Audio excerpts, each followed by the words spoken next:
যিনি অভিভাবক হন তিনি যার অভিভাবক হয়েছেন তার ভালো মন্দ দেখাশোনা করেন, তাকে খাওয়ান পড়ান, ভালো মন্দের শিক্ষা দেন, তার যত প্রয়োজন আছে জরুরত আছে এগুলো তিনি পূরণ করেন, তার সকল জরুরত তিনি ইন্তজাম করেন, তিনি হলেন অভিভাবক।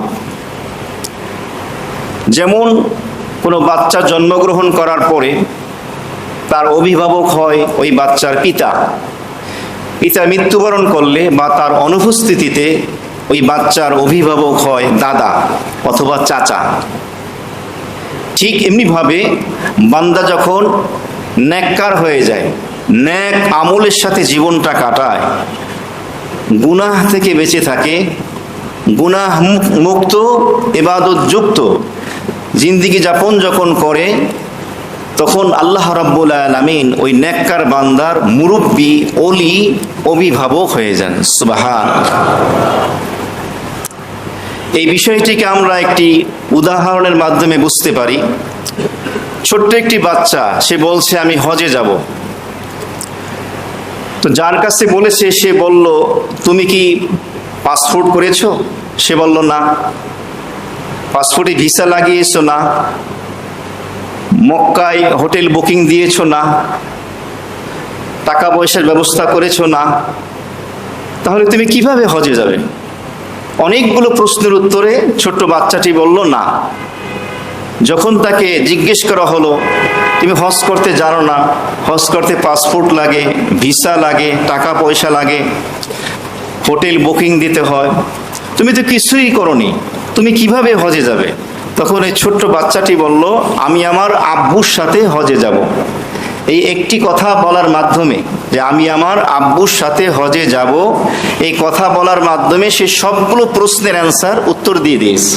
দিছে কিনা? কারণ যখনই বলেছে আমি আমার আব্বুর সাথে হজে যাব, তার অর্থ হলো passport, visa, hotel booking, everything যত খরচ আছে এই সব কিছুর জিম্মাদারি দায়িত্ব কার? আমার আব্বুর। যেহেতু আমি আব্বুর সাথে যাচ্ছি, আমার আব্বু হলো আমার অভিভাবক, আর অভিভাবক কি করে? সকল জিম্মাদারি সকল দায়িত্ব কি করে? পূরণ করে। তো ছোট্ট একটি বাচ্চা মুস্কি হেসে যখন বলল শুধুমাত্র আমি আমার আব্বুর সাথে হজে যাচ্ছি, এবং সে নিশ্চিন্ত হয়ে গেল যে আমার বাবার সাথে হজে যাচ্ছি, আমার কোনো টেনশন নেই, তাহলে যে নেককার বান্দা হবে তার অভিভাবক হবেন কে? আল্লাহ। যখন সে নেককার হয়ে যাবে, তার অভিভাবক যখন আল্লাহ হয়ে যাবে, তখন ওই বান্দারও উচিত নিশ্চিন্ত হয়ে যাওয়া, ইতমিনান হয়ে যাওয়া। তা আমার তো কোনো পেরেশানির কারণ নাই, আমার অভিভাবক, আমার ওলি, আমার মোতাওয়াল্লি, আমার মুরব্বি হলেন আমার আল্লাহ।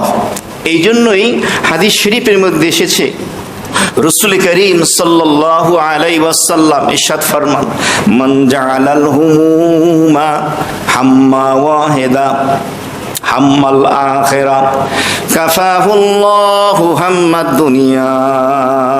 খুব খেয়াল করেন, আল্লাহর হাবিব বলেন মান জাআলাল হুমুমা হাম্মা ওয়াহিদা হাম্মাল আখিরা, যেই ব্যক্তি তার জীবনের সকল চিন্তা চেতনা, সকল টেনশন, সকল চিন্তা ভাবনা আখিরাতের চিন্তা বানিয়ে নেয়।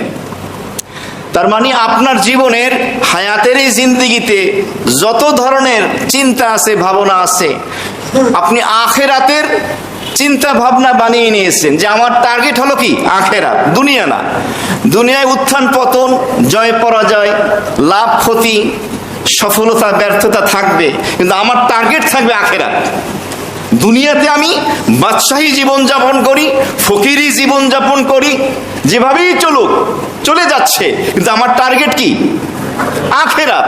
তো যেই ব্যক্তি তার সকল সকল চিন্তা চেতনা আখিরাতের চিন্তা বানিয়ে নেয়, কাফাহুল্লাহু হাম্মাদ দুনিয়া, আল্লাহর হাবিব বলেন আল্লাহ তাআলা স্বয়ং নিজে তার দুনিয়ার সকল চিন্তার সকল পেরেশানির সমাধান দিয়ে দেন। সুবহানাল্লাহ। আল্লাহ তাআলাই তার সকল চিন্তা, টেনশনের, পেরেশানির আল্লাহ তাআলা নিজেই যথেষ্ট হয়ে যান। আমরা যদি আখিরাতকে টার্গেট বানাই, যে আমার জীবনের ভিশন, আমার জীবনের ড্রিম, আমার জীবনের স্বপ্ন, গবেষণা চাওয়া পাওয়া সবকিছু হলো আমার আখেরাত। দুনিয়া তো চলেই যাচ্ছে, সুতরাং আমি দুনিয়াতে থেকে আমি আখিরাতকে টার্গেট বানিয়ে চলবো। তাহলে দুনিয়াতে যত রকমের পেরেশানি, দুশ্চিন্তা, টেনশন আসবে, এর সমাধান দেবেন কে? আল্লাহ স্বয়ং নিজে যথেষ্ট হয়ে যাবেন। এই জন্য আখিরাতকে টার্গেট করা, আর তার জন্য প্রয়োজন হলো নেককার হওয়া। এই জন্য আল্লাহ বলেছেন ওহুয়া ইয়াতাওয়াল্লাস সলিহিন, ও বান্দা তুমি নেককার হয়ে তো দেখো। তুমি যদি নেককার হও, দিনদার হও, সৎকর্মশীল হও, আমার একজন ভালো বান্দা হও, তাহলে স্বয়ং আল্লাহ রাব্বুল আলামিন আমি তোমার অভিভাবক হয়ে যাব। সুবহানাল্লাহ। এর দৃষ্টান্ত ভুরি ভুরি রয়েছে। বিবি মারিয়াম আলাইহিস সালাতু ওয়াস সালাম, তার জন্মের পূর্বে তার বাবা মা নিয়ত করলেন, আমাদের যদি সন্তান হয়, এই সন্তানকে আমরা আল্লাহর ঘরের খাদিম হিসেবে ওয়াকফ করে দেব দ্বীনের জন্য। যখন মারিয়ামের জন্ম হলো, মা দেখতে পেলেন কন্যা সন্তান, যেহেতু নিয়ত করেছেন বাইতুল মুকাদ্দাসে, বর্তমান মসজিদুল আকসা, সেখানে তিনি ওয়াকফ করে দিলেন। বাইতুল মুকাদ্দাসের একটি কামরায় মারিয়াম আলাইহিস সালাতু ওয়াস সালাম ইবাদতে মশগুল, নেক আমলে। নেককার হয়ে গেলেন, দিনদার হয়ে গেলেন, নেক আমলের ভিতরে মশগুল। তার দায়িত্ব নিলেন তার খালু হযরত জাকারিয়া আলাইহিস সালাতু ওয়াস সালাম। কোরআনে কারীমের মধ্যে রয়েছে কুল্লামা দাখালা আলাইহা জাকারিয়াল মিহরাব।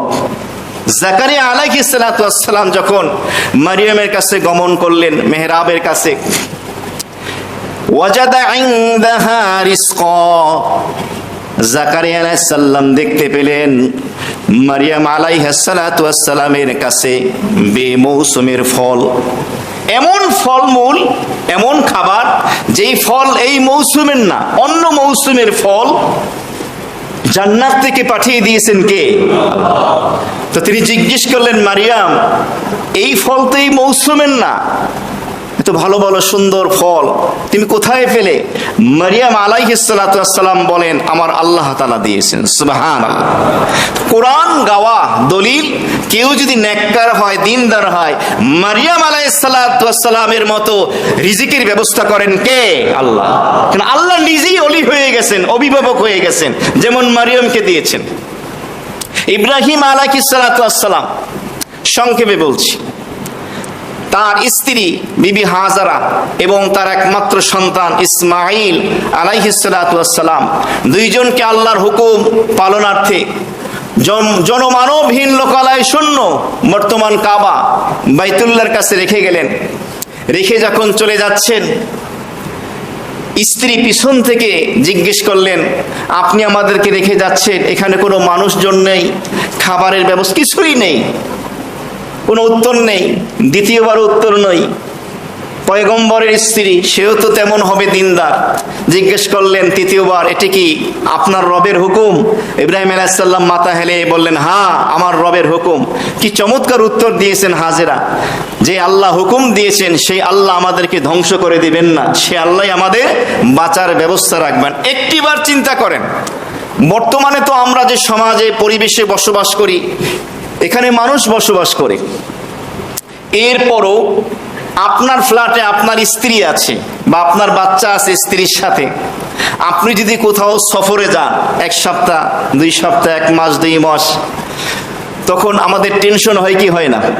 আমরা কত কথা বলে যাই, মোবাইল দিয়ে গেলাম, অমুকের নম্বর দিয়ে গেলাম, সমস্যা হলে ফোন দিবা, কত রকমের টেনশন আমরা করি। কিন্তু আল্লাহ তাআলার হুকুম পালনার্থে ওই মুহূর্তে কেউ ছিল না, শুধু বিবি হাজেরা আর ইসমাইল আলাইহিমুস সালাতু ওয়াস সালাম, তাদেরকে ওখানে রেখে তিনি চলে আসলেন। যেই ঘটনা, ঐতিহাসিক ঘটনা আমরা জানি, ইব্রাহিম আলাইহিস সালাম চলে যাওয়ার পরে যখন পানির পিপাসা দেখা দিল, ইসমাইল পানির জন্য ছটফট করছে, বিবি হাজেরা একবার সাফা পাহাড়ে দৌড়ায় আর একবার মারওয়া পাহাড়ে। সাফা পাহাড়ে যখন ওঠে, এদিক ওদিকে তাকায়, দেখে কোথাও মানুষ আছে কিনা, পানির ব্যবস্থা আছে কিনা, নাই। আবার যখন নিচে নেমে আসে, ইসমাইলকে দেখা যাচ্ছে না, আবার দৌড় দিয়ে মারওয়ায় যায়, পানি পাচ্ছে না। তো এই যে বিবি হাজেরার সাফা থেকে মারোয়া, মারোয়া থেকে সাফায় দৌড়ানো আল্লাহ তাআলার কাছে এতটা প্রিয়, মাহবুব, পছন্দনীয় হয়ে গেল, হজ এবং ওমরার ওয়াজিব হিসাবে আল্লাহ তাআলা সাফা মারোয়ার মাঝে সাই করা, দৌড়ানো আল্লাহ ওয়াজিব করে দিলেন। সুবহানাল্লাহ, করতে হবে। বিবি হাজেরা একবার সাফা, একবার মারোয়া, একবার মারোয়া, একবার সাফা, দুই পাহাড়ে দৌড়াচ্ছেন। যেহেতু হাজেরা নেককার ছিলেন, দিনদার ছিলেন, সুতরাং তার অভিভাবক হবেন আল্লাহ। আল্লাহ রাব্বুল আলামিন ইসমাইল, শিশু ইসমাইলের কদম মোবারকের আঘাত যখন জমিনে পড়তে লাগলো, ওই জমিন থেকে মায়ে জমজমের সৃষ্টি করে দিলেন। সুবহানাল্লাহ, তাকিয়ে দেখলেন পানি দেখা যাচ্ছে, দৌড়িয়ে দেখলেন শিশু ইসমাইলের কদম মোবারকের পায়ের কাছে একটি কূপ তৈরি হয়ে গেছে, মায়ে জমজম তৈরি হয়ে গেছে। তো এই ঘটনা দলিল, প্রমাণ যে কেউ যদি নেককার হয়, দিনদার হয়, তার সকল জিম্মাদারি, দায়িত্বভার গ্রহণ করেন কে? আল্লাহ। আল্লাহ অভিভাবক হয়ে যান। এমনি ভাবে সূরা কাহাফের মধ্যে রয়েছে, সংক্ষেপে বলছি, খিজির আলাইহিস সালাতু ওয়াস সালামের সাথে মূসা আলাইহিস সালাতু ওয়াস সালাম সফর করতেছিলেন। পথিমধ্যে অনেকগুলো ব্যতিক্রমধর্মী ঘটনার অবতারণা হলো। একটি কওমের কাছে গেলেন তারা দুজন, তাদের কোনো মেহমানদারি করানো হলো না। সেখানে একটি দেয়াল ছিল, ভেঙে যাচ্ছে, ভাঙা একটি দেয়াল। আল্লাহ তাআলার পক্ষ থেকে খিজির আলাইহিস সালাতু ওয়াস সালামকে নির্দেশ দেওয়া হলো, এই দেয়ালটিকে পুনর্নির্মাণ করো। যখন তিনি পুনর্নির্মাণ করলেন, মূসা আলাইহিস সালাতু ওয়াস সালাম বললেন, এই সম্প্রদায় আমাদের মেহমানদারি করলো না, আপ্যায়ন করলো না, তারপরও আপনি তাদের এই ভেঙে যাওয়া প্রাচীর দেয়ালটাকে আবার পুনর্নির্মাণ করছেন কেন? তিনি বলেছিলেন, এটা হুকুম কার? কি জন্য? ওয়াকানা তাহতাহু কানজুল লাহুমা ওয়াকানা আবুহুমা সালিহা। এই প্রাচীর, এই দেয়ালটি এতিম দুইটি শিশুর ছিল, দুইটি বাচ্চা, এতিম বাচ্চা। মুফাসসিরিন কিরামগণ বলেন এক তাফসিরে, এই এতিম দুইটি বাচ্চার সপ্তম পূর্বপুরুষ, বুঝতেছেন? সপ্তম পূর্বপুরুষ নেককার ছিলেন, দিনদার ছিলেন। তো সপ্তম পূর্বপুরুষ নেককার, দিনদার হওয়ার কারণে তার বংশের এই এতিম সন্তানদের খাজানা ছিল ওই দেয়াল প্রাচীরের নিচে। প্রাচীর যেহেতু ভেঙে গিয়েছিল, মানুষ দেখলে ওই ধনভাণ্ডার, টাকা পয়সাগুলো নিয়ে যাবে। এখন যদি প্রাচীরটা পুনর্নির্মাণ করা হয়, এতিম বাচ্চা দুইটি, নাবালেগ, অপ্রাপ্তবয়স্ক, অবুঝ, তো তারা যখন বড় হবে তখন তারা এই তাদের রেখে যাওয়া সম্পদ পাবে। সপ্তম পুরুষ নেককার ছিলেন, দিনদার ছিলেন, তার নেককারির বদৌলতে এই এতিম দুইটি সন্তানের সম্পদের হেফাজত করলেন কে? বুঝতেছেন? একটা হলো যিনি নেককার হবেন, দিনদার হবেন, সৎকর্মশীল হবেন, আল্লাহ তাআলা ইনফরাদি ভাবে, এককভাবে তার মোতাওয়াল্লি, অভিভাবক হয়ে যান। আর একটা হলো ইস্তেমাই ভাবে, সম্মিলিত ভাবে। তো সপ্তম পুরুষ, আর এক বর্ণনা ওয়াকানা আবুহুমা সালেহা, এই এতিম দুইটি বাচ্চার বাবা ছিল সালেহ, নেককার, সৎকর্মশীল।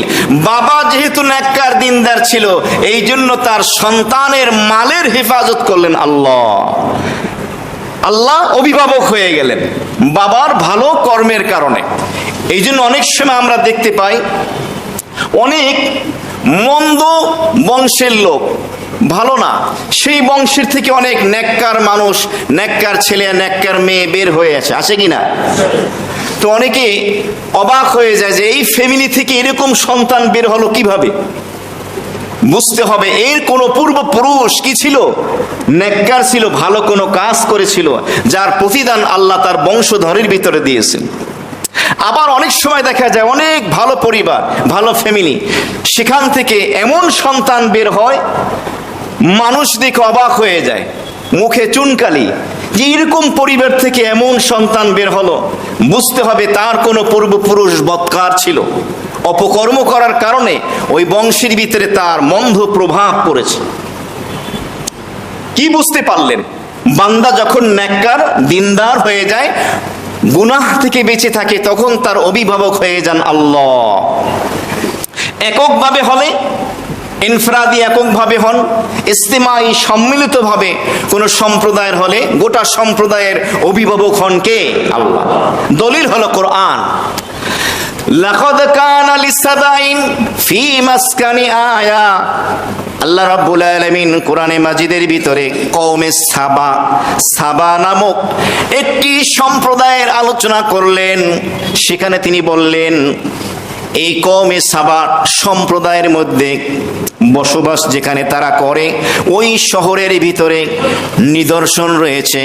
কওমে সাবা এমন একটি কওম ছিল যাদেরকে আল্লাহ তাআলা অনেক সম্পদ দান করেছেন, বাগ বাগিচা দান করেছেন।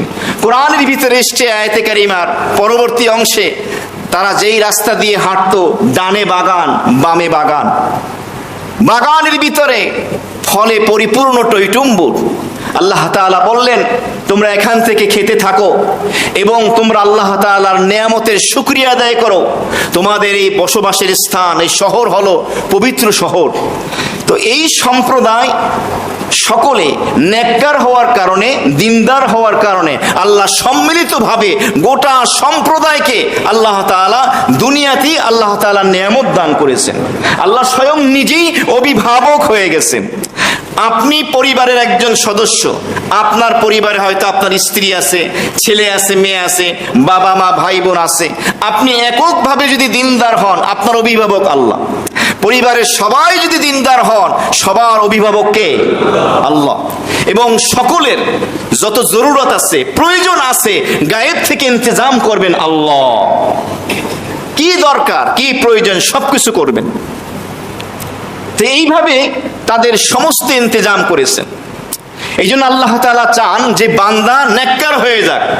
নেককার তো বোঝেন, আলহামদুলিল্লাহ জন্মসূত্রে ঈমানের মতো দৌলত নেয়ামত পেয়েছি, মুসলমানের ঘরে জন্ম, মুসলিম পরিবেশ পেয়েছি। এখন 5 ওয়াক্ত নামাজ পুরুষ মসজিদে বা জামাত, নারী ঘরে। বছরে একবার রমজান মাসে ফরজ রোজা, যাকাত ফরজ হলে বছরে একবার, হজ ফরজ হলে জীবনে একবার। এরপরে জীবনের প্রতি ক্ষেত্রে আল্লাহ তাআলার হুকুমগুলো নবীর তরিকা মোতাবেক পালন করা, ইবাদত বন্দেগী করা, গুনাহকে ছাড়া। এটা হলো নেককার হওয়া। আজকের জুমার আলোচনার যে বিষয়, আল্লাহ তাআলা নেককারদের অভিভাবক।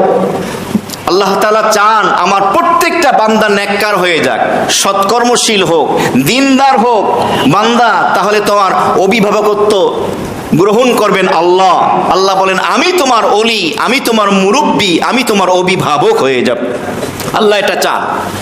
বনী ইসরাইল সম্প্রদায় যতদিন আল্লাহর হুকুম পালন করেছেন, নবীর আনুগত্য করেছেন, নবীর কথা শুনেছেন, ততদিন পর্যন্ত তাদের পয়গম্বর আল্লাহ তাআলার কাছে দোয়া করেছেন, রব্বানা আনজিল আলাইনা মাইদাতাম মিনাস সামা।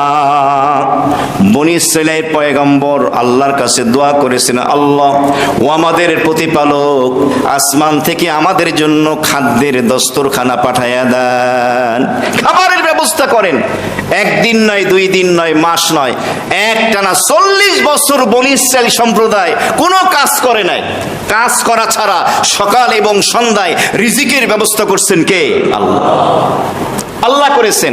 মান্না সালোয়া পর্যন্ত খাইয়েছেন, খাবারের ইন্তজাম করেছেন। নেককার হওয়ার কারণে আল্লাহ তাআলা তাদের অভিভাবক হয়ে গিয়েছেন।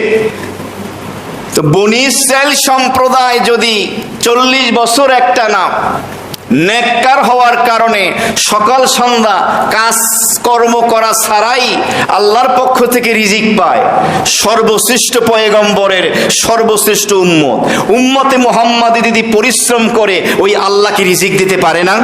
অবশ্যই পারে। আমরা যদি নেককার হই, দিনদার হই, আর আমরা আমাদের যোগ্যতা অনুযায়ী যে ব্যবসা করতে পারে ব্যবসা করবে, যে চাকরি করতে পারে চাকরি করবে। আমরা যদি পরিশ্রম করি, শ্রম দেই, তাহলে রিজিকের জিম্মাদারি নেবেন কে? আল্লাহ। কারণ আল্লাহই তখন মুরব্বী, আল্লাহ তাআলাই তখন অভিভাবক হয়ে যাবেন। টেনশনের তো কোনো কারণ নেই। কিন্তু শর্ত হলো, আল্লাহকে অভিভাবক হিসাবে পেতে হলে তোমাকে নেককার হতে হবে, বদকার থাকলে হবে না। তোমাকে দিনদার হতে হবে, বদ্দিন হলে হবে না। তোমাকে নামাজি হতে হবে, বেনামাজি হলে হবে না। তোমাকে হালাল খেতে হবে, হারাম খেলে হবে না। তোমাকে আদেল, ইনসাফগার, ন্যায় পরায়ণ হতে হবে, জালেম, অত্যাচারী হলে হবে না। তাহলে তোমার অভিভাবক হবেন আল্লাহ। এমনি একটি দৃষ্টান্ত, উমর ইবনে আব্দুল আজিজ রাহমাতুল্লাহ আলাইহি, যার জমানায় সাহাবায়ে কেরামের সেই স্বর্ণালী যুগ, সেই রং দেখা গিয়েছিল।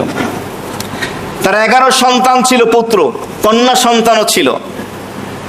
রাষ্ট্র ক্ষমতা পাওয়ার আগে তিনি অনেক বড় ধনী ছিলেন।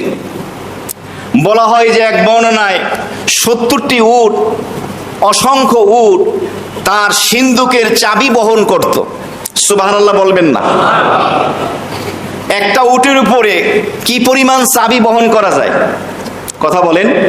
আর একটা চাবি দিয়ে যদি একটা সিন্ধুক খোলেন, তখন তো টাকা কাগজের ছিল না, কারেন্সি ছিল স্বর্ণের অথবা রূপার। স্বর্ণের টাকাকে দিনার বলা হতো, রূপার টাকাকে দিরহাম বলা হতো।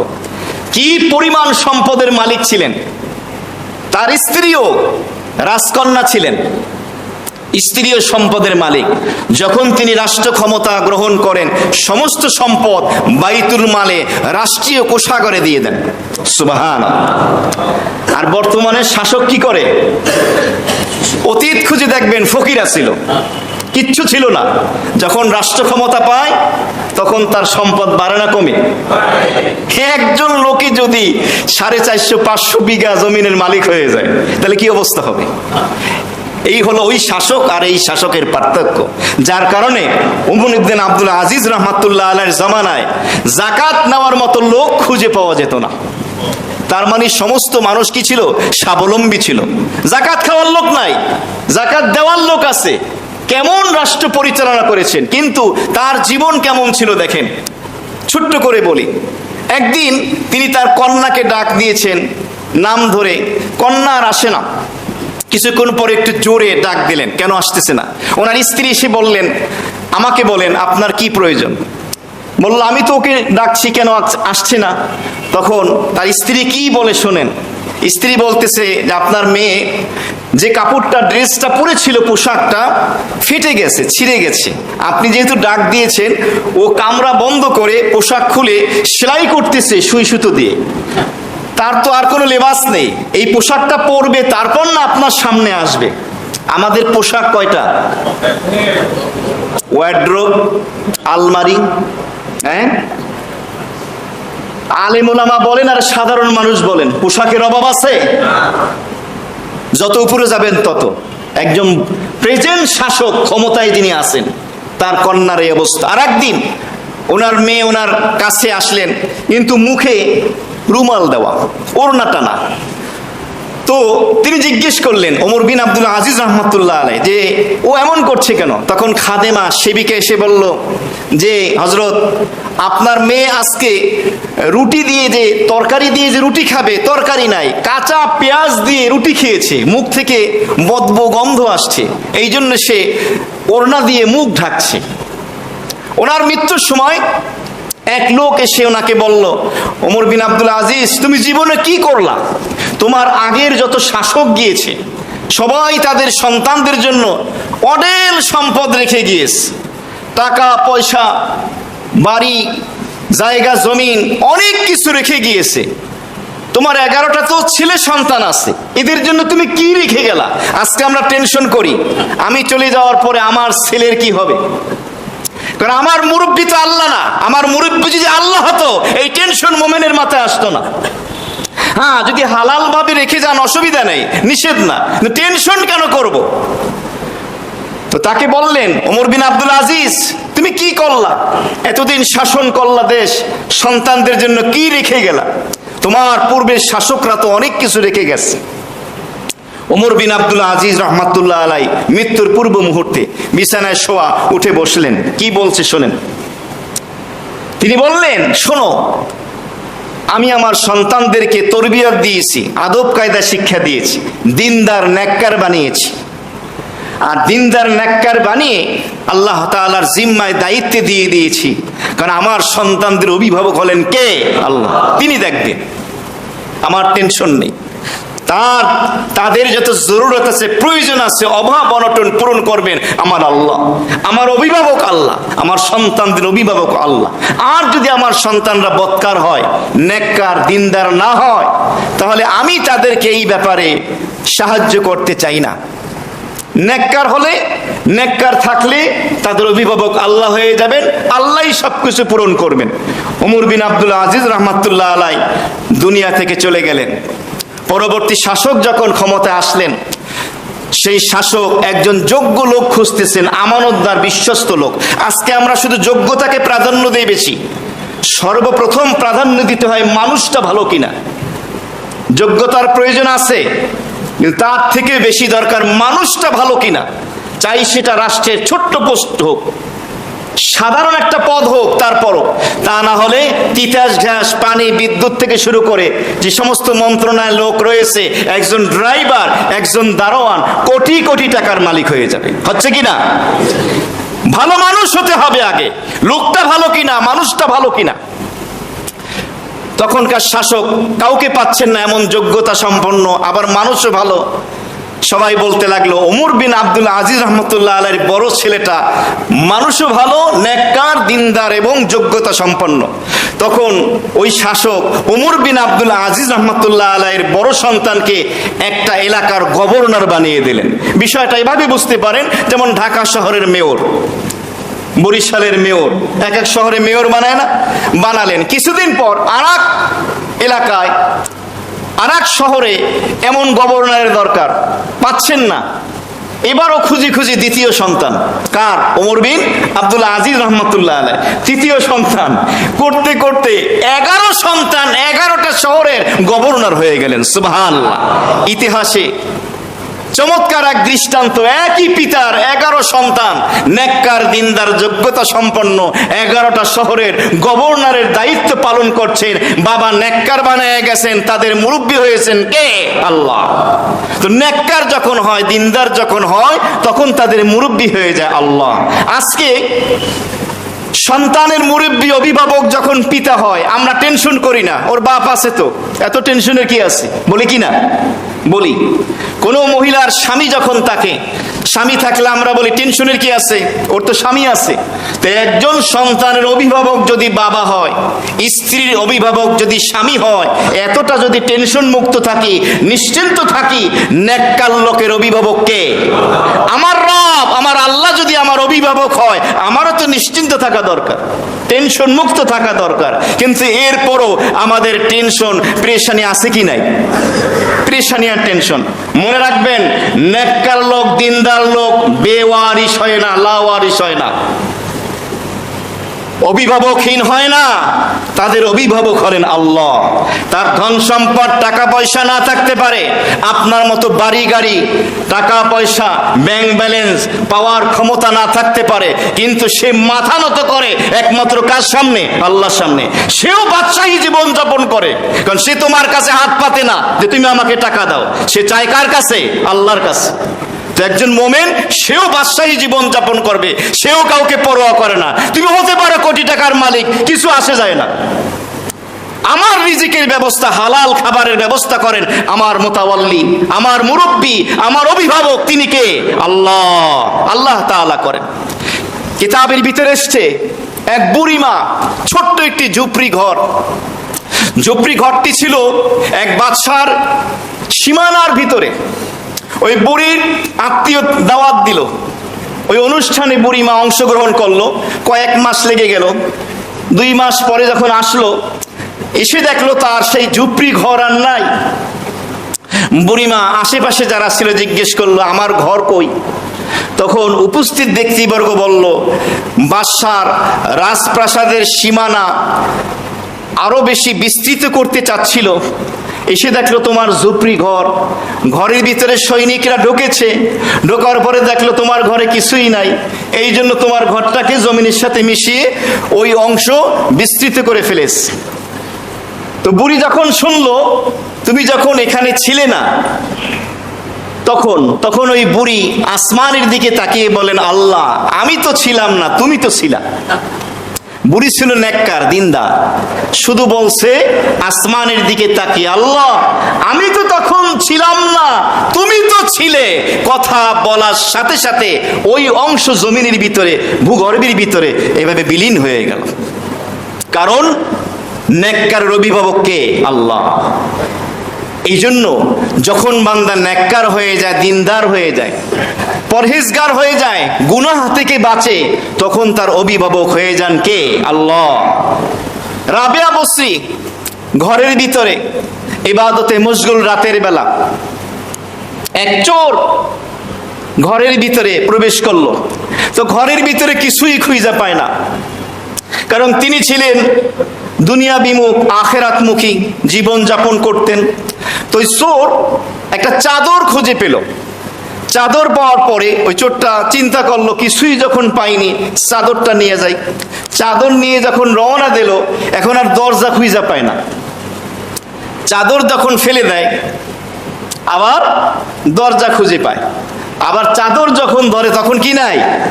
দরজা খুঁজে পায় না। তো চোর বেচারায় ভয় পেয়ে গেল, চাদরটা রেখেই খালি হাতে রওনা দিল। রাবেয়া বসরি বললেন, এক দোস্ত সো রাহা হায় তো দোসরা দোস্ত জাগ রাহা হায়।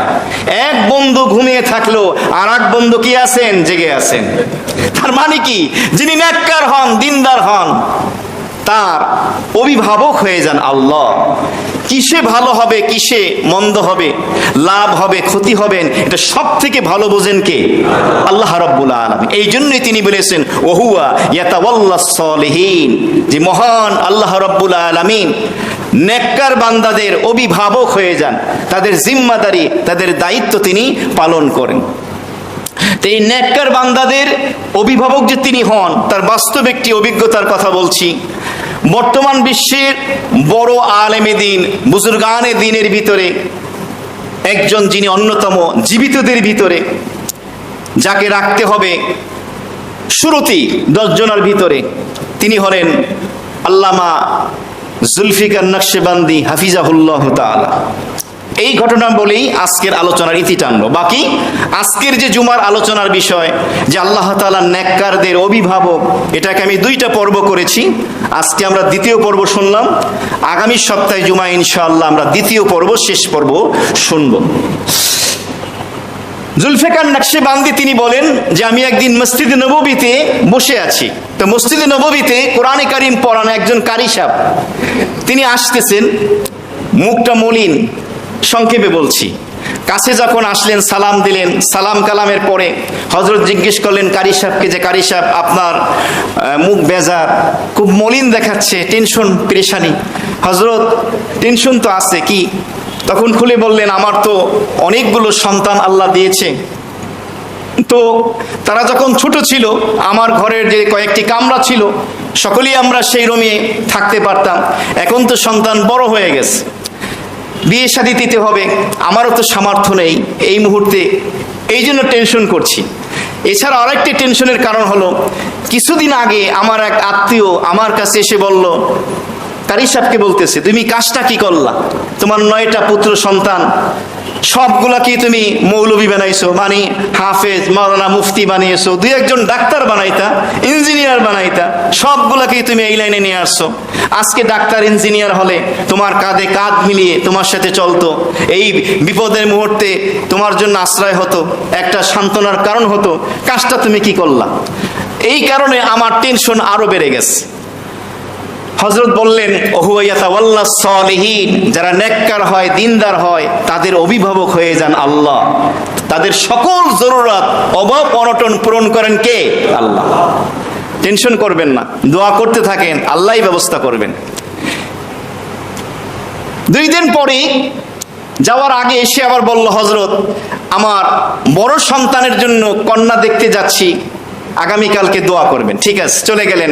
2 দিন পরে সেই কারি সাহেব মিষ্টির বক্স নিয়ে হাসতে হাসতে দুলতে দুলতে আসতেছেন। হযরত, কাজ হয়ে গেছে। কি হয়েছে? কাজ হয়ে গেছে। কাছে যখন আসলেন তখন গোটা ঘটনা খুলে বললেন যে আমি আমার স্ত্রী দুইজনে মিলে গিয়েছিলাম ছেলের জন্য কন্যা দেখার জন্য। তো সেখানে যাওয়ার পরে আমরা তাদের বাড়িতে গিয়ে আমার স্ত্রীকে অন্দরমহলে পাঠিয়ে দিলাম। কি সংবাদ আসে? তা আমি তো নেগেটিভ ধরেই নিয়েছি, তারা রাজি হবে না, কারণ তাদের অবস্থা অনেক ভালো। ওই বাড়ি যিনি কর্তা তিনি ছিলেন ইঞ্জিনিয়ার এবং তিনি অনেক সম্পদের মালিক ছিলেন, কিন্তু দিনদার ছিলেন, নেককার ছিলেন। তো তিনি ইন্তেকাল করেছেন, তার বিধবা স্ত্রী আর তার কন্যা সন্তান। বড় কন্যা সন্তানের জন্য প্রস্তাব নিয়ে যাওয়া হয়েছিল। আপনারা বুঝতেছেন? কিছুক্ষণ পরে আমার স্ত্রী আমাকে মেসেজ দিলেন যে আমি আপনার সাথে একটু দেখা করতে চাই। তখন কারি সাহেব বললেন কাজ মনে হয় হয়ে গেছে, মানে কিছুই হয় নাই, এত তাড়াতাড়ি দেখা করবে, তার মানে এটাকে নাকচ করে দিয়েছে, বিয়ে মনে হয় হবে না। কিন্তু স্ত্রী যখন আসলেন হাসতে হাসতে এসে বললেন হয়ে গেছে। স্বামী জিজ্ঞেস করলেন কি হয়ে গেছে? বলল আমাদের 9টা পুত্র সন্তান আর এই মহিলারা 9টা কন্যা সন্তান, কোনো ছেলে নাই। আর প্রত্যেকটা মেয়ে আমাদের ছেলের থেকে 2 বছরের ছোট। সবকিছু শোনার পরে যখন শুনছে আমার ছেলেগুলো নেককার, দিনদার, হাফেজ, মাওলানা, কেউ মুফতি, এরকম দিনদার নেককার, তখন ওই বিধবা মহিলা বললেন যে আমার স্বামী আমাকে বলেছে আমার এই যে 9টি কন্যা সন্তান, আমিও নেককার দিনদারি জীবনযাপন করেছি, সুতরাং আমার কন্যাগুলিকেও নেককার দিনদারের কাছে পাত্রস্থ করবা বলে গিয়েছেন। সুতরাং আপনি রাজি থাকলে আমার এই 9টি কন্যাকে আপনার 9টি পুত্র সন্তানের সাথে এক বৈঠকে বিয়ে দিতে চাই। সুবহানাল্লাহ। আমরা একটা রিশতা করতে গেলে, একটা ছেলের জন্য মেয়ে খুঁজতে গেলে, একটা মেয়ের জন্য ছেলে খুঁজতে গেলে কি পরেশানি! মাসের পরে মাস, বছরের পরে বছর, এরপরও আমাদের মেলে না। নেককার দিনদার হওয়ার কারণে আল্লাহ রাব্বুল আলামিন একই মজলিসে মিনিটের ভিতরে 9 সন্তানের জন্য 9টা যোগ্য কন্যা সন্তানের ব্যবস্থা করে দিলেন। সুবহানাল্লাহ। এবং ওই কারি সাহেব তিনি বললেন যে তার স্ত্রী বলেছেন যে এক একটা মেয়ে দেখতে হুরের মতো, পরীর মতো, যে মানুষ এত সুন্দর হতে পারে না দেখলে বিশ্বাস করবে না। তাহলে এই যে নেককার এবং দিনদার হওয়ার কারণে তাদের অভিভাবক কে হয়েছেন এবং সমস্ত কিছুর জরুরত প্রয়োজনের জিম্মাদারির দায়িত্ব নিয়েছেন আমার আল্লাহ। মুহতারাম হাজিরিন, জুমার মূল যে মেসেজ সেটা হলো আমরা যদি নেককার হই, দিনদার হই, গুনাহমুক্ত জীবন যাপন করি, আল্লাহ তাআলার হুকুমগুলো তার হাবিবের সুন্নাহ মোতাবেক পালন করি, সময় মতো নামাজটা পড়ি, রমজানে রোজা রাখি, জাকাত ফরজ হলে জাকাত বছরে একবার দিই, হজ ফরজ হলে জীবনে একবার হজ করি কমপক্ষে, নেক আমল যদি করি, নেককার যদি হয়ে যায়, দিনদার যদি হয়ে যায়, আল্লাহ বলেন আমি তোমার অভিভাবক হয়ে গেলাম, তোমার যত জরুরতে প্রয়োজন আছে সবকিছু আল্লাহ গায়েব থেকে ইন্তজাম করবেন। দুনিয়াতে যদি আল্লাহ অভিভাবক হন, আখিরাতেও অভিভাবক হবেন কে? আল্লাহ। আল্লাহ আমাদের নেককার দিনদার হওয়ার তৌফিক দান করা। কবুল করুন। 4 রাকাত পড়ে নি।